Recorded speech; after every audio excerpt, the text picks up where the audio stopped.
Get those hands up and pray them out. Oh! Oh!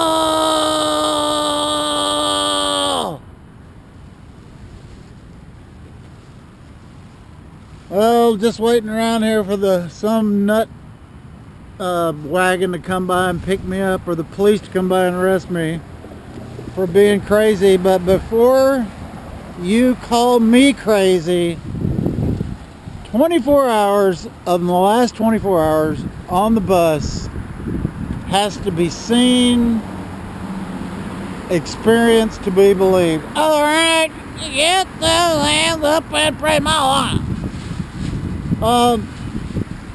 Look, I've made a new law. It's a new rule. I'm right here in Washington, D.C.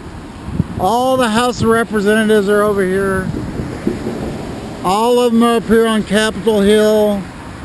I can get this law passed. It's not going to be difficult. The law is going to be no talking on your phone in public. Unless it's a good reason. It's hard for me to express how stupid some of the stuff I've experienced over the last 24 hours is. Let me just start by saying, just from square one, yesterday, this mother was not talking, but yelling at her child on the phone. She was on one end of the phone. He was obviously somewhere else. But I wasn't expecting the sheer volume. And my ear and her mouth were directly lined up. Her mouth probably about a couple of yards from my left ear. And she started off the conversation by yelling so loud that I'm sure he jumped, but I know that I jumped. And this conversation, if you can call it, it was a monologue from her to her kid, and I was thinking this has to be staged because it was so unbelievably rude and abrupt and inappropriate for a public arena or public atmosphere. And this went on and on and on. And I wasn't the only one that was shocked, but I was directly downwind and I saw other people looking. I tried to look away. And so the conversation finally ended after about 2 or 3 years. But then I guess she hadn't had enough, so she called him back, her kid back, and started up again. So anyway, without dragging this on too long, the law is just don't do it. And then last night, on my way to my new home, not so much a person screaming, but the volume of their voice. This guy, and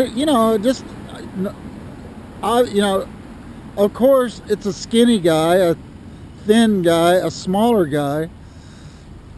His voice was so loud, just his normal talking voice was so loud that you could hear him from 10, 20, 30 miles away.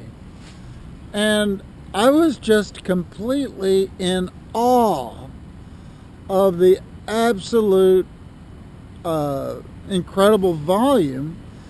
And anybody that has that volume and has the floor, has the stage, they are encouraged to keep on talking for some reason. I don't know what it is, but the fact that his voice was so booming and so loud and had such a shock effect, I think that just encouraged him to keep going the whole bus ride. He was telling some guy about some crazy math explanation, and the guy eventually said, "Look, dude, I failed math in college. I don't know what you're talking about." And you would think that that would have shut him up, but all he did was start laughing, and the laugh was really loud. And he just went to what he said was a simpler subject, and blah, blah, blah, blah. And I was thinking, oh. But then this morning, I was thinking, oh no. Well, I wasn't thinking anything when I got on the bus, but it didn't take long. There was a bus driver trainee. Oh my goodness. And this poor trainee had this lady, and how she got to be in a position of a trainer, I was talking to God the whole time. I'm thinking God has a sense of humor. When because I'm laughing, I'm crying for this guy, because every single thing that he did, whether he was turning or getting too close to the curb, she wasn't just giving suggestion, she was yelling at this guy at the top of her lungs. And you know, the guy eventually ended up running over further on down the road, eventually ended up running over a manhole or something, and you would have thought that a nuclear war had started, because she started screaming, "Stop the bus! Stop the bus! You've damaged the bus!" And then fast forward a little bit, this guy comes up there and claims he's been injured by this bus driver. And then we all had to get off the bus and get on a different bus. And then these two big old black ladies that were on the bus started telling the new bus driver the whole story.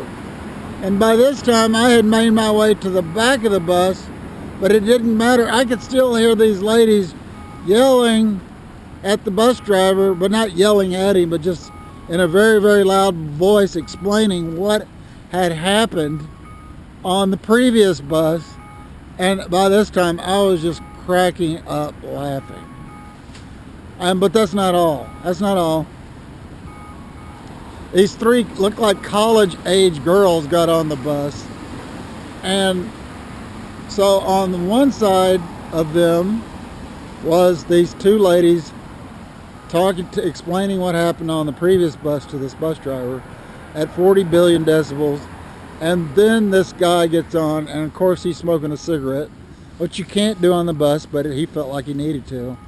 And this guy was just making phone calls, and he was incredibly loud. And these poor girls, there was three of them sitting in the seats, so they had these two ladies talking to the bus driver on one side, and this rude, obnoxious, smoking on a bus, whatever you want to call it, on the other side of them. And oh, it was just incredible. But at any rate, I had to get this out, because I've experienced this stuff both on buses and in the bus stations. And you can go back and look at my film. I refer to people as escapees and from prisons, and it's just a different world. A different world. Trying to get from point A to point B is an absolute miracle. But I knew I was going to spend a lot of time. I haven't even got to the diary entry for Monday, yesterday, September 26th, but I will. But it's not that big of a deal, but it'll be in part 2. So get those hands up and pray. Whoa!